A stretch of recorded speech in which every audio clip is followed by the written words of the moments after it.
So moving on to our next portion of the show. This is the Black Westchester Presents People Before Politics radio show pre-primary edition. This is the last Sunday before the Thursday, September 13th primary. Very important election. And our next guest is a friend of the show, Senator Andrea Stewart Cousins. Now, officially minority leader right now? Yes. And hopefully the majority leader One more after November. Yes. If everybody comes out and, as Obama says, as former President Barack Obama, sometimes they call him Barack and they call him Obama.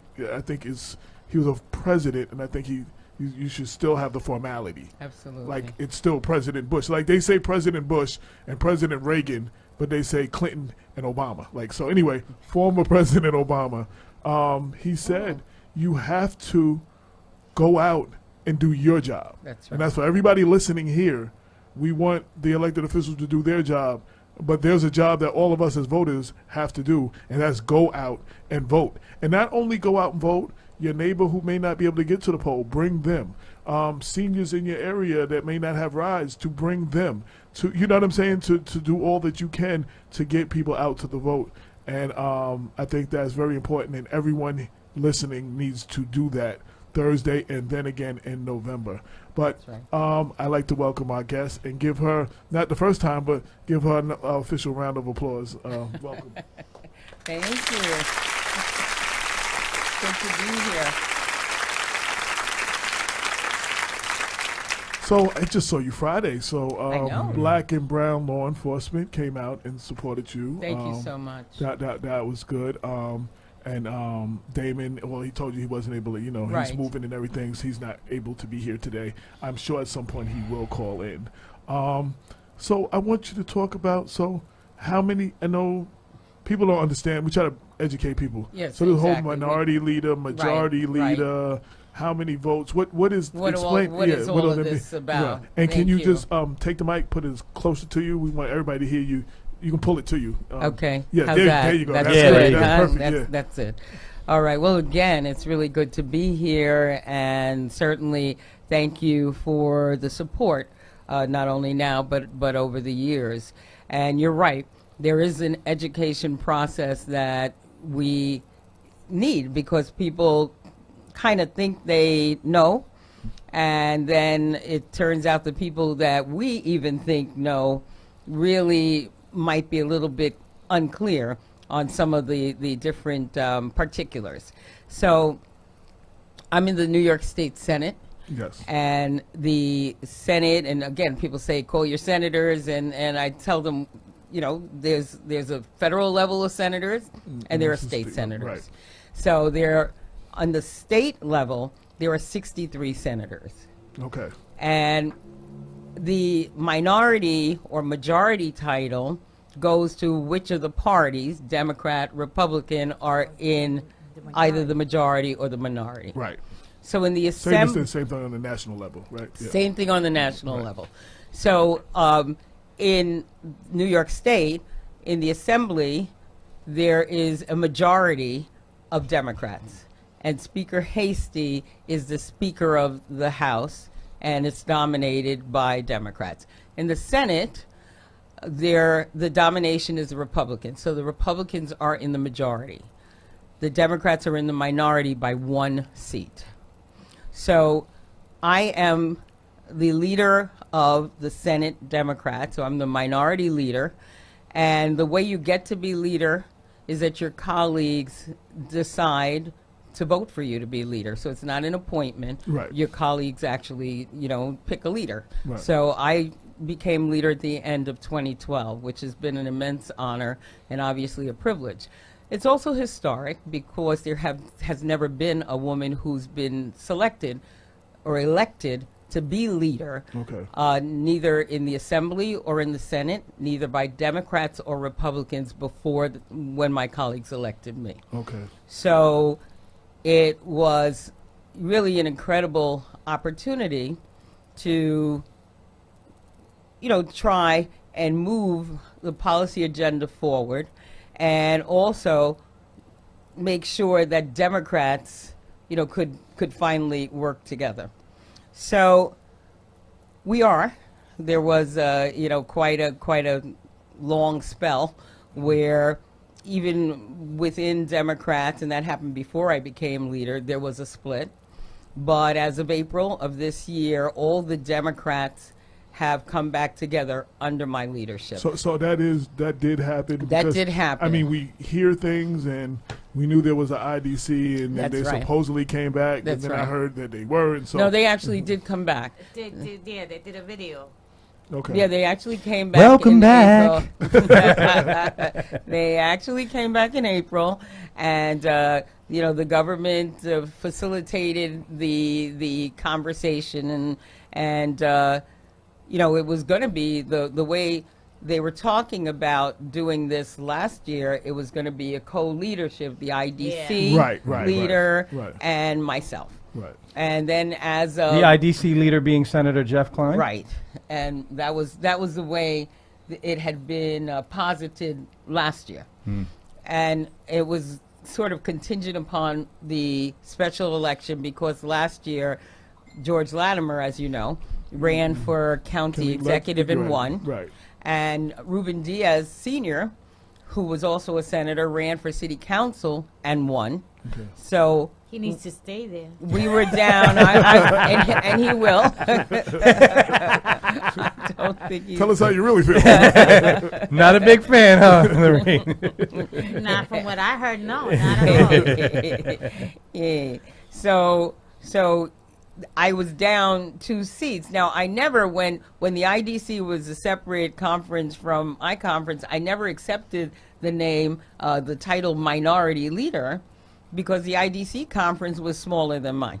Right. So it's like, well, no, we're not in the minority. Right. And so I would always say, well, I'm the Democratic conference leader. I see. But now, after April, when everyone has come back together and we have functioned as a conference, and there are not 2 co-leaders, there's only me as the leader. Now, yes, I will, say, yes, I'm the minority leader. But as you mentioned, AJ, in November, and that's, of course, I'm in a primary in this month, September 13th, Thursday. And should I get reelected When this you get primary, reelected. thank you, when I get reelected, then in November, if we keep every Democratic seat we have and we add just one more seat, the Democrats will be in the majority. Amazing. Well, I hope you And- have 3 or 4 seats. So me this is- too, So, because, so, you know, so it's there's no always- doubt about it. you No, know. and it's always hard when you're only working with a one-person majority, because any person, That is a very fragile majority. yeah, any person could be the person that holds up the thing. Right. And you saw it, I think, this past session with Simca Felder. Right. He wanted to have the education standards for yeshivas lowered, and he didn't want to pass a budget until that happened. And because he was giving his vote to the Republicans, they still had, the majority by just him, and he held up, and held out for a very long time, trying to get exactly what he wanted. So there's always that possibility, if you only have this one, that there's somebody's going to be the person who wants to hold up everything and hold up progress. So I am hoping, as you are, that we have enough, and more than enough, frankly, to be able to govern, which is the point. We want to be able to govern, and we want to be able to move New York forward, and be progressive. Fight the terrible Trump policies that continue to be leveled at us, and really sort of be a national model of sane, sensible, progressive, democratic governance. That's definitely desperately needed. I know. Just one last question about the minority-majority thing. Yes. What duties does a majority leader have that a minority leader doesn't Okay. have? So the majority leader has the resources, is the person, so you hear about the 3 men in the room. Many Right, people have right. heard this. So the 3 men are the governor, the Speaker of the Assembly, who's Carl Hastie, and the President or Majority Leader of the Senate. And because those positions in New York State have always been held by men, Right. they've always talked about 3 men in a room. So we have to rename that to 2 men and a woman. Well, you know, it'll be 3 people. Right. A And- woman and 2 men. That's right. All right. Yes, let's definitely turn it around. Yeah. So it, you know, when you're in the majority, then it is assumed that you have the numbers to enact any policy. I mean, so you're in the minority, you can, and we always do. You know, we have been unabashedly, you know, pushing folks, whether it was the minimum wage, and you know, we gave, you know, our entire conference was the reason why, whether it was marriage equality or the SAFE Act with guns, all of those things are because we had the lion's share of the vote. Right, But right. you're not driving the policy. Right. So when you're the majority leader or the Speaker of the Assembly or the governor, you're actually driving the policy. So you decide what comes on the floor to be voted on. So I always say with my Republicans, last year there were about 600 bills that increased criminal penalties for a whole host of things. Not good. You know, not a good look. because that's What they do. what The they're law and thinking. order policy. You of know what I mean? Republican That's what they do. generally. So you know, just think if you're looking at policies that are preventive, that are investing in our children, are investing in, you know, after school programs, you're investing in people in ways that really enhance, you know, their opportunities. If you are creating, you know, strong education and supporting resources and so on and so forth, you know, the policies that you put forward look different. And you were talking about some of the policy issues that, you know, we couldn't even get early voting. You know, we're talking about today, or rather this week, we've moved the primary, as you know, from Tuesday, September 11th to right, Thursday. right. And that was because of September 11th as well as Rosh Hashanah. And if we had early voting, Right.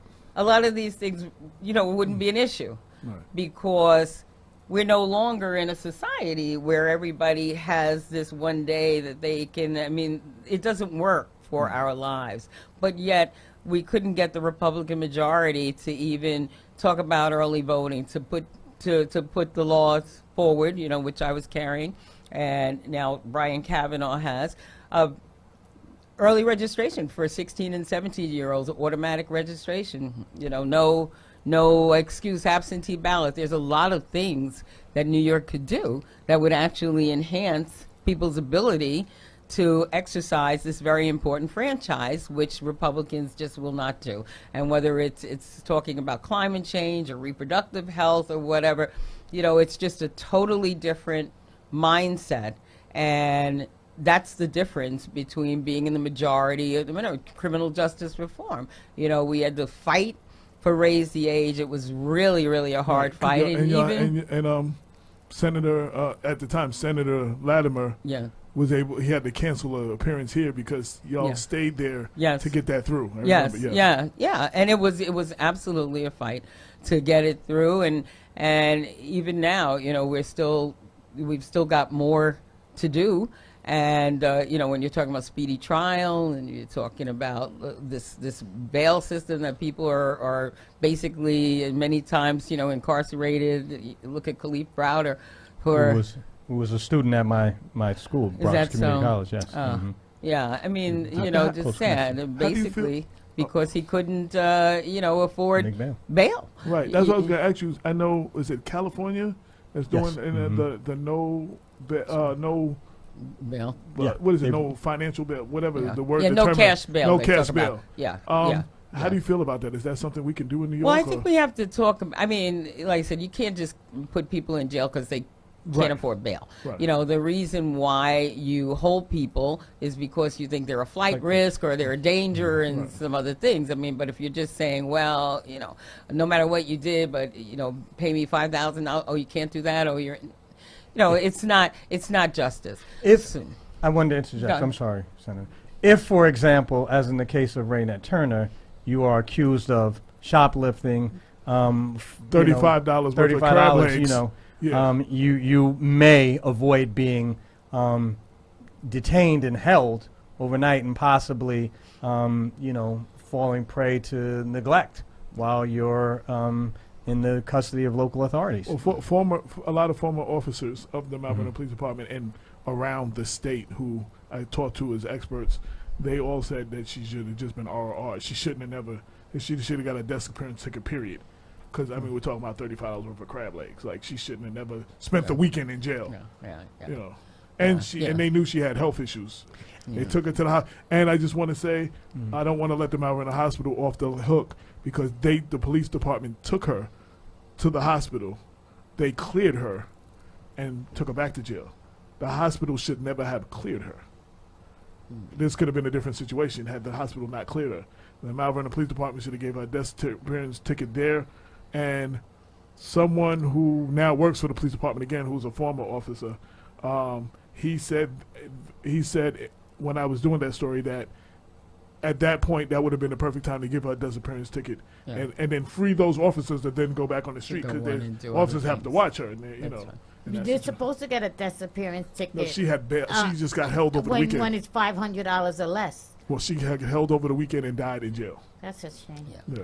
You know, and I want to add that reforms of the kind being that were passed by the California government and being considered possibly by New York State not only advance the cause of social justice, but also just as importantly, really can lead to greater judicial efficiency and effectiveness. My sense is that really our judicial system is suffering from a crush of cases that make it very difficult to really get to some of the really challenging, Exactly. you know, cases of folks who are accused of committing serious crimes that do, in fact, pose a threat to public safety. But because we very often are locking people up for essentially what amounts to quality of life crimes, not that, you know, for example, smoking weed on the streets, urinating, maybe having an open bottle of alcohol. You know, although we want to discourage people from doing those things, it seems the evidence would suggest that it's not the best use of our resources to lock people up for those kind of things. Let's focus on real serious crime. You know, and I think that's exactly what I'm talking about. You know, if it's just about how do we make sure that people spend more time in jail for whatever it is, then you're not really looking at the issues that, again, can prevent a lot of these things and really start moving our society in a way, in a direction that, you know, when you get locked up, you really need to be there. Other than that, you know, let's try and be like everybody else. I've visited jails Sure. for So have different I. programs, and I'm gonna just Me tell too. you, I've met some people that I'm like, thank Yes, God yes, they were jails. yes, great. You know what I'm saying? So Exactly. let's just of all colors, you know what I'm saying? Exactly. So. And some Exactly. people in my community, they need to be there, but Exactly. but not everyone does need to be there. Lorraine, I know you have some questions. You always No, have some I'm questions. listening. I'm Okay, listening. that's what I'm saying. I got tons of questions. Well, then get it popping. First of all, how's it going? How is the race going? Well, I think you know, we've done a lot of voter contact. I'm knocking on doors at I the hear train that. stations in the mornings, and it's been really a very, very good. It's a good feeling out there. I've had the opportunity to serve people for a very long time, and people, you know, who who know of my work and certainly can look up my record if they don't know, appreciate the things that I've been standing for, not just today or not just last week, but it has been consistent through my time in public service. So it's fine, and I'm looking forward to a victory on Thursday. Yeah, so am I. So am I. I mean, I know you got endorsed by everybody. Everybody. Including Everybody. your opponent's Colleagues. Yeah. That was interesting. Yeah. The day that sorry, she I don't mean to announced, the day that she announced every single one of the legislators who she works for endorsed me. Right, yeah. So, which again was very, very encouraging, very heartening. Yeah. A lot of times people just stay out. Well, it's my colleague. What can I do? But nobody said that. And again, all of my municipal officials. I know Mayor Spano endorsed Mayor you, Spano, Cater. Mayor Roach, at White Plains, Paul Feiner in Greenberg, Noam Branson. Every municipality that I represent and the council people and the town council people and so on. Yes. Certainly all the Democrats Unions. have. All the unions, the AFL-CIO, and all of the unions under that umbrella, 1199, the teachers, the nurses. I have had just an amazing, the state troopers, obviously, the black and brown law enforcement that stood with me on Friday. Right. So I have had across the women's groups, all of the women's groups, the Hispanic Democrats endorsed me the week after her announcements, as has good for them. as has the Black Democrats of Westchester, so the Hispanic Dems of Westchester and the Black Dems of Westchester, and I'm starting to get That says a lot. Yes, it does. Yes, it does.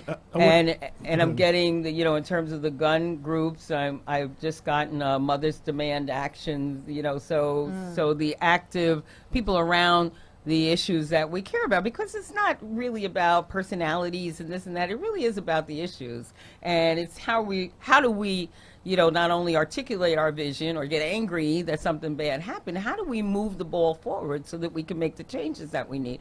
And so all of these various groups, and in the environmental side, League of Conservation Voters, Sierra Club. So I have gotten every endorsement that I can think of. I'm sure there's a few that. How about party lines? Any other party lines? Yes, I have the Independence Party line, the Working Families Party line, the Reform Party line, the Women's Equality Party. So yes. But right now, the big line is the Democratic line. Now, I want to before you do that, I want to, even though you're a friend of the show, we still got to sometimes ask you the hard question, or at least give you a chance to address. Sure. On the internet, especially, there has been a lot said that you have been running from your opponent and wouldn't debate her, and I would like you to address that, because that's what's being said on the. Yeah, I think. Well, there was one. I think the Yonkers Voice was asking for a debate, and so we tried to work it out, and it got down to being the Jewish holiday, and Well, they're not very pleased that you're here. Well, because they said it's still a Jewish holiday. I ran into them yesterday. But there's a difference between having Some a down debate and making it hard for people to really, who might be interested, or inviting them to come, or going on a radio show. Right. I mean, this is not a debate which technically would be open to the public and people would want to come, but for the fact that, oh, by the way, you're ignoring a very important holiday. So it's different, obviously, being on a radio show or doing an interview. But she's right where she needs to be. Well, right where she's meant to be. But I would just want to give you a chance to speak to that. Oh, sure. Because I've been reading a lot, and everybody's been reading a lot, and there's been a lot going back and forth. And yes. At least not one everybody's been. Well, reading. I mean, just that demographic though that is in your district. So yes. So, well. No, I mean, like I said, we were Three trying to people. work it out, and apparently we couldn't work it out. But the great thing about democracy is that the debate will be held certainly on the ballot, and on Thursday, the people who hopefully, again, come out and vote and take a look at our records. I mean, I think our records are out there to be seen. I was a county legislator as well, and I certainly have a record as a county legislator, and something that I'm very, very proud of. I authored the county's Human Rights Commission laws. We locked up guns. You have to have safe storage in Westchester County now because of the work that we've done. Racial profiling laws that I advanced.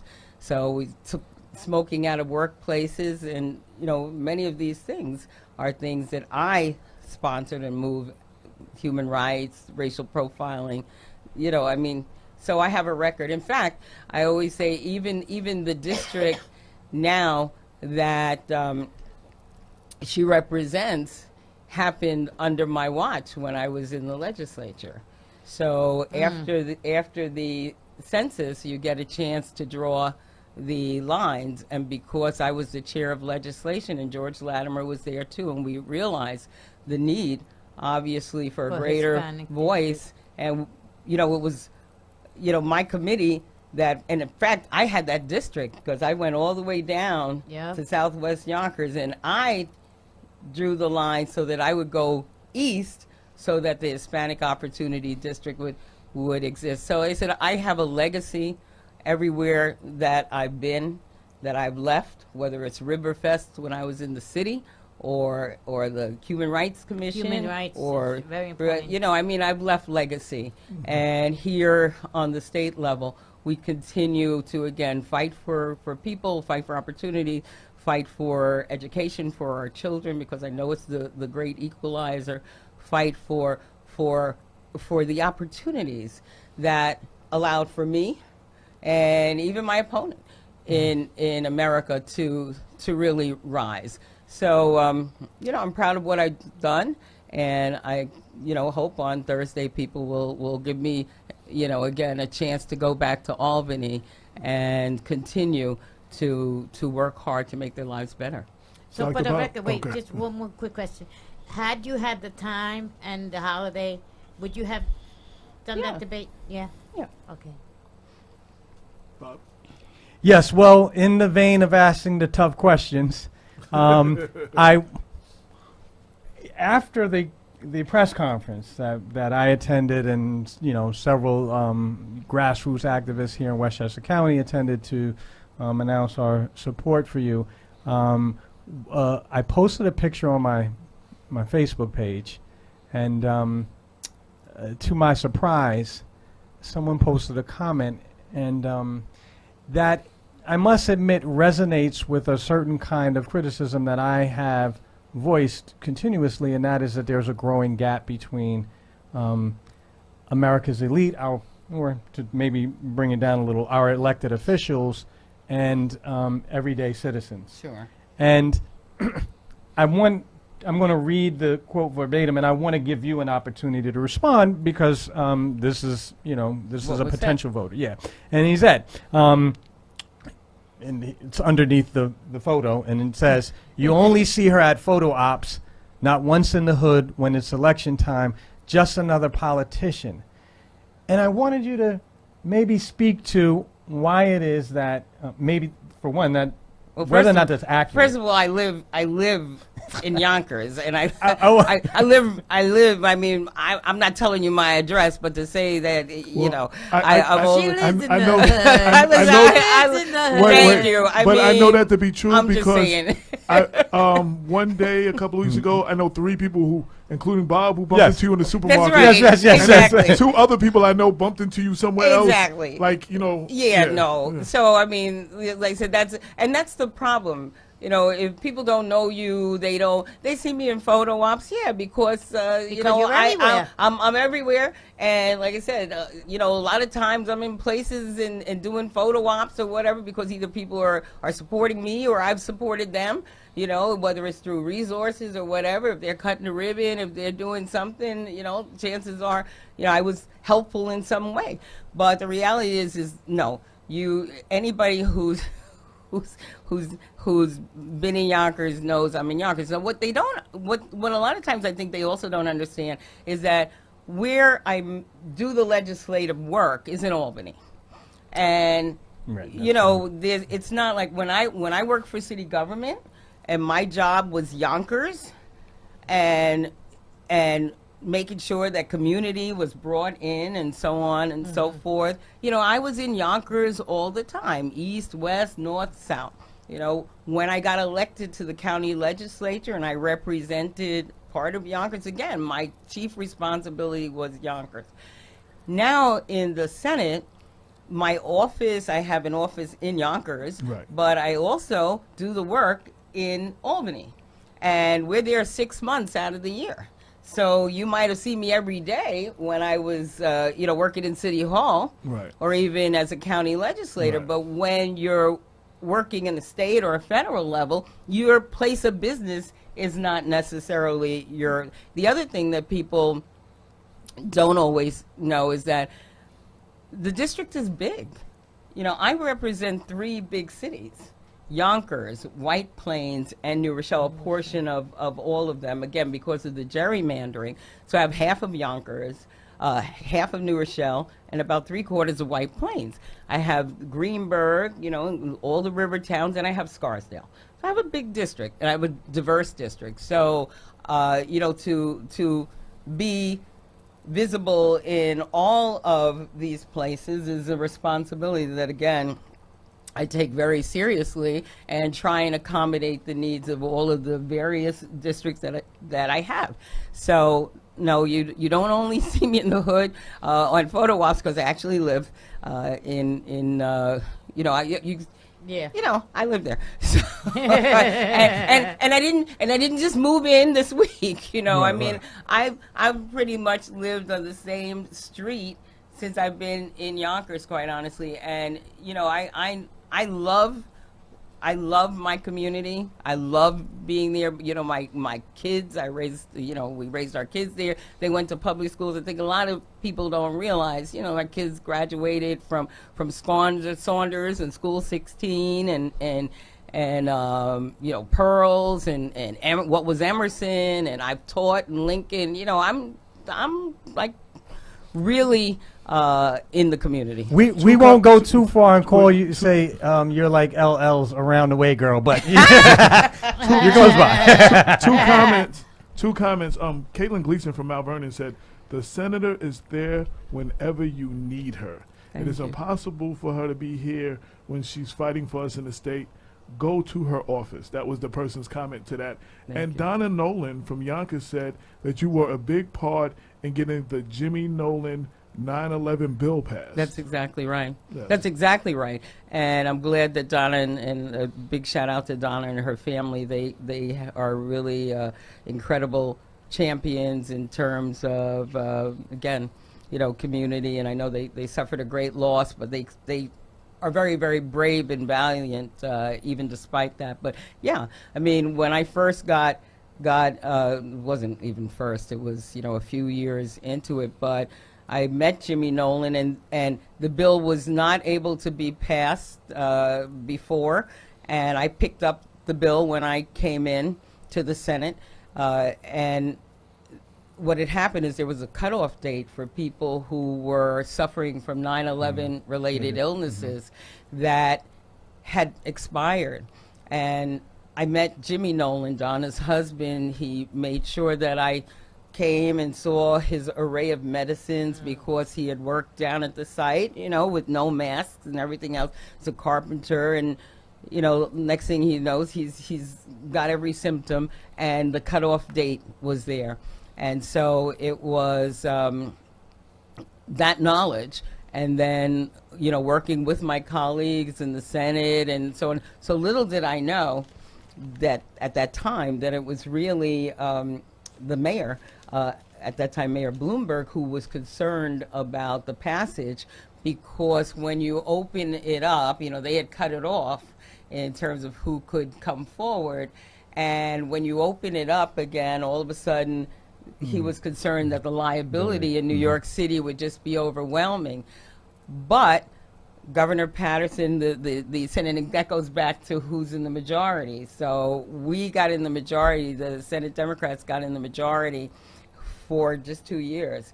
And I carried that bill, and I begged Governor Patterson on behalf of Jimmy Nolan and all of the people who were being diagnosed and were no longer able to claim anything to really sign that bill. And Governor Patterson did sign the bill. And it led to the Droga Act, because then Mayor Bloomberg got very serious. Like, okay, if this is really going to happen, we need help from the national government. And so then that's what happened. It went on a national level, and that's the Droga Act. So as I said, there's so many ways that you can impact people's lives. You know, you see something that's wrong, and you try and now, obviously, I mean, I've gone to, well, there's a wake, a funeral in the past just 2 or 3 weeks of first responders right here in Westchester County who succumbed to 9/11 related illnesses. I mean, it is really an issue, but I'm very, very proud to have been able to help her husband and others. Real quick, I have a comment, and then I have a comment from the audience. I also wanted to, while we were mentioning the Nolan family, the 18th, September 18th, is the 3-year anniversary of Michael's death, murder. So I just wanted to bring that up. Thank you. And acknowledge that. Sean Patterson Howard said, "Thank you for spearheading the founding of SNUG, also supporting substance abuse prevention programs like Clubhouse, Common Sense, Gun Control, Child Care, Health Equality, Education, etc." Wow. And you got a couple of well wishes and people that are saying they're going to support you 100%. The Blackman family, Edna Duran. Of course. I saw some.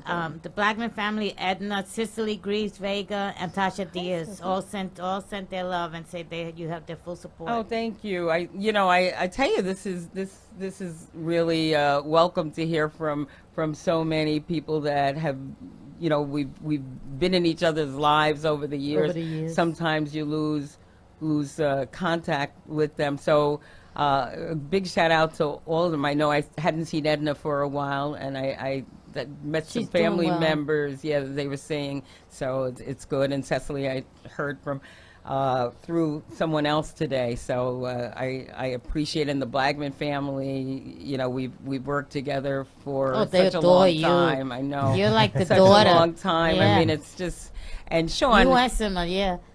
You know, I was really, I appreciate Sean bringing up SNUG, because that's what she's talking about. So SNUG was a program that I brought to Yonkers many years ago. It's guns spelled backwards. Right.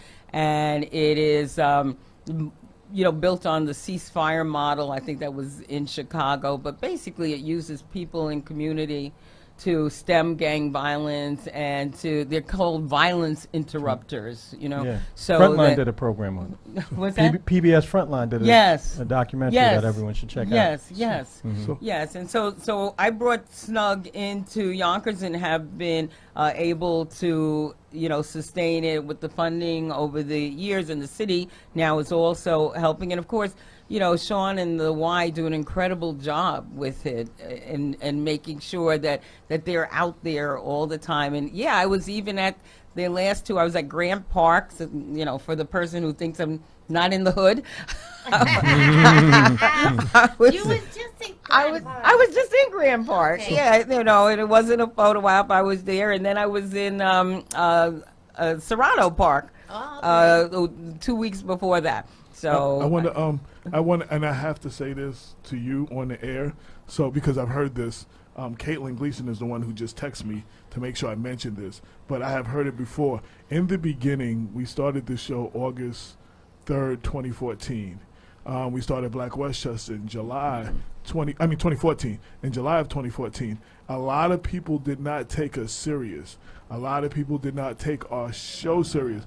On episode 10, you are our guest, and a lot of people took us a little more serious because they said we had a guest of your caliber, and it is true. You are one of the first to believe in us and empower. You know what I'm saying? Of course. So that I want to say thank you as well and bring that up, because it has been said there was, we had a couple of shows, people watched it, but they didn't take it serious. Right. But when they saw the senator on, they were like, oh wow, Right. they mean business. They're for real. Like, so you kind of co-sign your appearance.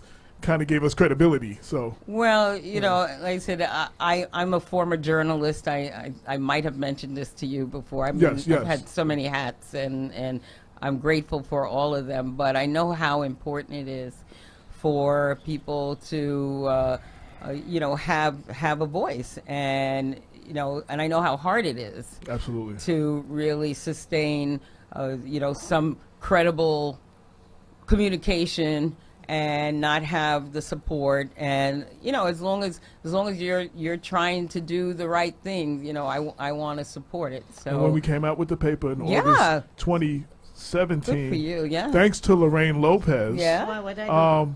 the senator took out an ad, and she was I did. not I running for did. office, and she took out a full-page ad. She So took out a you- full-page You hear that, ad people? just to congratulate us and talk That's about the right. great For work we being- do. yeah. And that was with the ad. You and as well as then Senator Latimer also took out a full-page ad just to congratulate us for coming out with the paper. And that was important. Neither one of you were running for a race at No, the time. no. So it wasn't you promoting yourself. You No. spent that money just to support us in Yeah, our first in our endeavor. So in closing, I want, for those who don't know how to reach you, how do people reach you, your website, any social media, anything that they can get in touch with you beyond this point before I'm sorry I don't have, but I do have, I have a Facebook page, so they can, Andrea Stewart Cousins, they will find me there. Well, I think it's Andrea Stewart Cousins 2018 is the campaign. 2018 is Yeah, yeah, campaign, yeah. and then I have, He I said have thumbs up, yeah. Thank you so much. And then of course, I also have a website, Facebook, just for my Senate Right. page. So again, Andrea Stewart Cousins, you'll find me there. My telephone number is 914-423-4031. Again, I'm right here in Yonkers. My office it's in downtown Yonkers. 'Cause when I drop off papers, when we drop off papers at the library, That's I think right. you're I'm one of right the next, behind the you're one of library, yes, You're so- one of the next stops. We make sure we drop copies at your office. So I mean, like I said, I'm here, and with the help of the people who I represent, I will continue to be here, and hopefully we will just again make progress together. And last question, I just want to ask you. So why should people vote for you? Just so why? Tell the people why. Why not? No, not why. Just Not, saying. but why. Well, I think we're just in a really critical time in our national history. I think there's a real fight about what America means and who should be able to participate and who should benefit. And you need to have folks who not only understand the progress that we've made, but understand it so deeply that they will stand up and fight for it, not just for themselves, but for everyone. And fighting on all fronts, who has the relationships with all different types of people, different levels of government, and so on and so forth, and who can really bring people together so that we can not only get past this point, but continue to move America forward, so that it really is, the dream that that we talk about Yeah. for our posterity, for our children, for our grandchildren. So I've done work, like they say in the Bible, you know them by their fruit. Yes.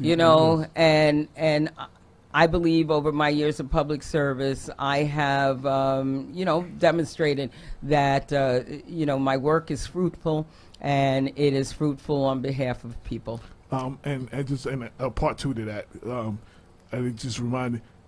There's been a generational shift in politics, and even Black Lives Matter stepping up and That's trying right. to take power from That's the right. Al Sharpton generation. right. So what I hear are two things. A lot of people are saying we're tired of career politicians. Your opponent is younger than you. Right. And one of the things is we need fresh blood in that position. But So- the so- opponent is a but- career politician as No, well. no, but I know, but I'm just saying, and this is a general, not just, Right. I use that example, but because she is younger, And Right. but on the general, I mean, in the mayoral race in Mount Vernon, one of the things was that the current mayor was younger than Right. and he had been there for a long time. We Right. needed new. So what do you say to that as far as why they should vote for you? And as far Well, as again, I think that, if this was just a contest to age who's younger, then yeah, she's younger. But but the reality is, again, I've demonstrated my ability. I think that people, and that's why we have elections. I think that people are with you, as long as you're with them.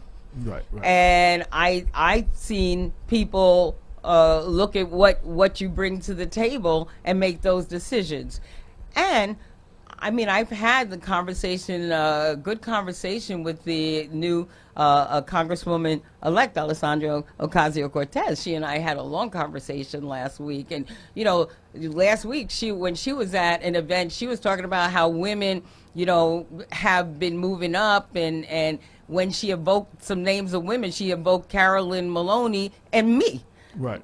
So even the younger generation has respect for people who have actually, gone through it and accomplished something. Now, I get accused from Lorraine and Bob that I never let them get their questions in. And Bob has been eagerly waiting to ask something over there. So I'm pointing him out so he can ask the last question. Go ahead. I mean, besides the importance of spearheading a kind of united fight against the regressive forces Right. that are emerging both at the national and at the state level here in the United States.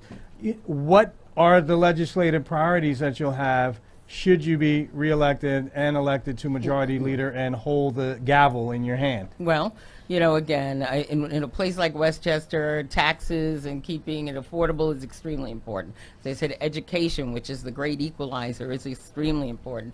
Election reforms, extremely important. Things like, again, dealing with climate change, is extremely, extremely important. Healthcare, incredibly important. Affordability in housing, incredibly important. So, I have an agenda that I think speaks to, again, the needs of people as well as the county that we're in and the state that we know is a great economic engine. And we just want to make sure that we continue to move that ball forward and include people in the process. The other reason that I think it's important to reelect me again, Westchester has never been this close to having a seat at the table in terms of leadership of state government. I mean, that's the reality. There's never been a leader from Westchester County in that room. So, I talk about being a woman leader, but the fact is that we will have a voice in policy that we've never had before, and I think that's important. I want to follow up. One of the issues that I've followed at a distance with respect to political reforms, that my sense is that many Democrats and Republicans have been a little slow-footed to embrace, is the call to sever the control of the county committees from control of the county board of elections. Right now, as it currently stands, you can both serve as the leader of the county parties and also serve as the commissioner for the respective parties at the board of elections. Because many of us have been very integrally involved with some of the local elections, we felt that it gives the county commissioners an opportunity to put their thumbs on the scale, and that it puts them in a real conflict of interest where they're both trying to ensure the sanctity of the democratic process while also possibly pushing their preferred candidate forward. And my personal concern is that when this happens, it opens up the parties to undue influence by moneyed forces. Because, if you get your guy, in there who's going to support, for example, very generous development policies, you may receive something on the back end. It's kind of opens us all up to a kind of quid pro quo. And I wanted to know, what is your feelings about the proposal to reform the operations of state government in this way? Are you talking about state government or county government? I know that there's a bill I think this is a matter that is under the purview of the state government. That impacts the county Yes. government. Mhm. Okay, so again, I have not had a conversation with anyone about that. I would certainly be happy to look into it, campaign finance reform and all kinds of ways that we can bring more transparency and stronger ethics into all levels of government is extremely important to me. So I'll make a deal that I will look at that and No, you forgive me. I couldn't resist. No, I mean, Right. No, I that's the understand. point, right? I Right. mean, we at least need to look at it and, let's And let's see what we can let's do. see what happens. Absolutely. And I just want to say, and I'm going to put it out, I want to say so people don't, have anything to say later. I specifically today, I have 3 very important guests. This is the last Sunday before the primary. Okay. I'm trying to get in as much as possible. So people have called. I am not taking calls, but if they wrote their comments, I try to get as many of them in. If you have 3 or 4 calls and they all take 2-3 minutes, I know. that's less time for me to. I know. So specifically, someone we spoke of is asking for the number and asking everybody on here for the number. I told him specifically yesterday, I told you we weren't taking any calls. And I didn't want anybody to see that, like I'm ignoring it or I to got use you. that against you to say, oh, he wouldn't even give the number so we could call in. I see. I said there would be no call. I said, right. And Donna Nolan also, she didn't even know we was having this conversation, but she pushed back and said, there is no number. Just write your comment. You write your question here. So, so anyway, I just wanted to say that. And I want to thank you as always Thank for you coming. so much. Amy. It's always a pleasure. Thank you. I wish you well. Thank you. I appreciate I really would like to see history made. that. Thank you. You've worked hard for that position, and I believe everybody. I can't tell you who to vote for, but everybody needs to go out and vote in the Absolutely. primary Thursday That's right. and in the November election, and not just in these local elections. We have people around the state. I keep saying that, and around the country that listen from Baltimore and other places. There are so many Senate, so many congressional seats that That's we right. need to come out strong That's right. to vote for, because the midterms we don't come out strong for. That's and we right. need to be, if you're tired of what's going on the national level, you need to come out strong. You can stay home and complain, or you come out strong and vote And in actually this vote. election. And that's what I have to say. Again, thank you for coming. Thank you and, so much. wish It's you the always best. a pleasure. And Thank and you. when and if you become the majority, I hope you make this your stop first, and we can congratulate you, and we can talk We about can have the your new applause. yeah, and the whole nine. So other people are saying Thank you. love you. They're saying your name. Thank you for your services for over the years. That's so nice. My representative, Rue Ross. The question was asked. You can go back and watch in the beginning. We did cover the debate question. And it's been asked and answered, so you can watch the show afterwards and you can get her answer on that. Can I just say something? Yes, because we have another guest. Go ahead. Go ahead. No, go. Oh no, I just want to say prior to you coming in earlier, I was talking about doing an event for Mark Molinaro and Julie Killian, and because as you know, I'm still a Republican. No, I didn't know that. I'm a Republican. But that's okay. and She's I'm a she's our resident since I'm a Republican. pony. She apologizes for I it. forget. She's you know. apologized. She's I- our resident Republican. No, But also, but I just- don't look at people as, Right. as their We parties. tease You her know with what about I it, mean? but, It's you know, just- Yeah, I get. Believe me, they get on me. all Once the we got her time. buddy out of there But, on the yeah, county I'm, level. I'm not a Trump Republican. No, but once we got I'm a her buddy out McCain as the Republican. executive, once we got her executive buddy out of there, we have no problems. But I just want to let all my friends and my family that listen and are watching to please go out and vote and support Andrea Stewart Cousins. And if they need a ride, they know they can reach me. I know I've got a couple of soldiers out there that have been working and are working hard, and they're going to continue to work hard all the way through Thursday and then continue on until November. And I just want to put it out there that if you have any questions or anything, just hit me up and I'll explain to you why. But I think that the majority of people already know.